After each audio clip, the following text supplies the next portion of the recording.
Parvez বনানীর star টাওয়ারের সামনে গেলে ওই ৩ শিক্ষার্থী সহ প্রায় ১৫ জন এসে পারভেজের শরীরে এলোপাতাড়ি আঘাত করে। মুমূর্ষু অবস্থায় পারভেজ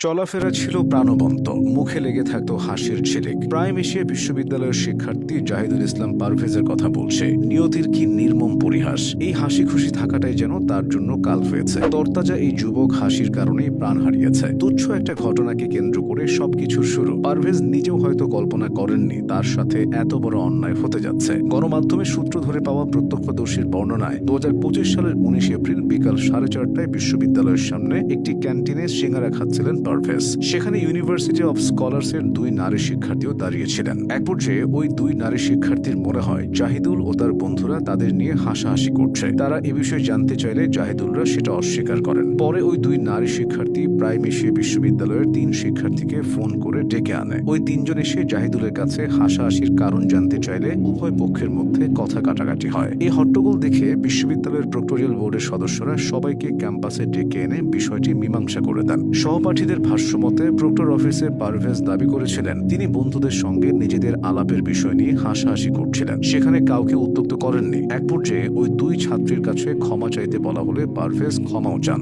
এরপরও তারা ঘটনাটি শেষ করেননি। পরবর্তীতে পারভেজ বনানীর স্টার টাওয়ারের সামনে গেলে ওই ৩ শিক্ষার্থী সহ প্রায় ১৫ জন এসে পারভেজের শরীরে এলোপাতাড়ি আঘাত করে। মুমূর্ষু অবস্থায় পারভেজকে কুর্মিটোলা জেনারেল হাসপাতালে নেওয়া হলে চিকিৎসকরা জানান তিনি আর বেঁচে নেই। এভাবেই থেমে যায় পারভেজের জীবন প্রদীপ। হাসি খুশি যে ছেলেটা একদিন আগেও ছিল সবার মধ্যমণি, তার চলে যাওয়া মেনে নিতে পারছে না কেউই। সহপাঠী ও বন্ধুরা পারভেজের শোকে কাতর। পরিবারের শোকটা তো ভাষায় প্রকাশ করার মতো না, কারণ পারভেজই ছিল তাদের একমাত্র ছেলে। তার গ্রামের বাড়ি ময়মনসিংহের ভালুকা উপজেলার ফাইচান গ্রামে। পরিবারে এক ভাই ও এক বোনের মধ্যে পারভেজ ছিল বড়। তার ছোট বোন ঢাকা মাইলস্টোন কলেজে পড়াশোনা করে। বাবা জসিমউদ্দিন কুয়েত প্রবাসী, মা পারভিন আক্তার গৃহিণী। আত্মীয় স্বজনের ভাষ্যমতে পারভেজ ছিল খুবই শান্ত স্বভাবের। সে কখনো কারো সাথে কোনো ঝামেলায় জড়াতো না। প্রাইম এশিয়া বিশ্ববিদ্যালয়ের টেক্সটাইল ইঞ্জিনিয়ারিং বিভাগের ৬ষ্ঠ সেমিস্টারে পড়তো সে। বয়সটাও খুব বেশি হয়নি, তবে তার মাঝে প্রতিষ্ঠিত হওয়ার স্বপ্ন ছিল। পড়ালেখার জন্য পারভেজ কাফরুল কাজীপাড়া আল হেরা হাসপাতালের পাশে একটি মেসে থাকত।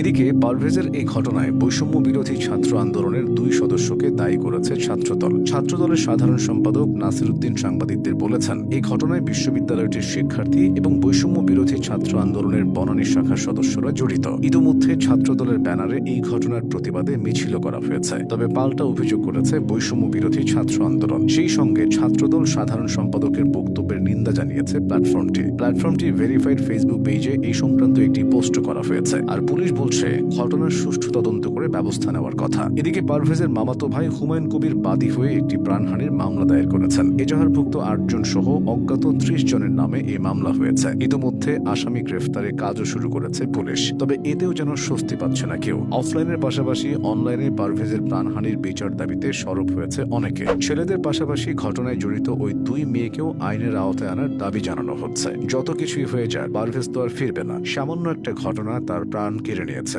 এই শোক নিয়েই তার পরিবারকে বাকিটা জীবন কাটাতে হবে।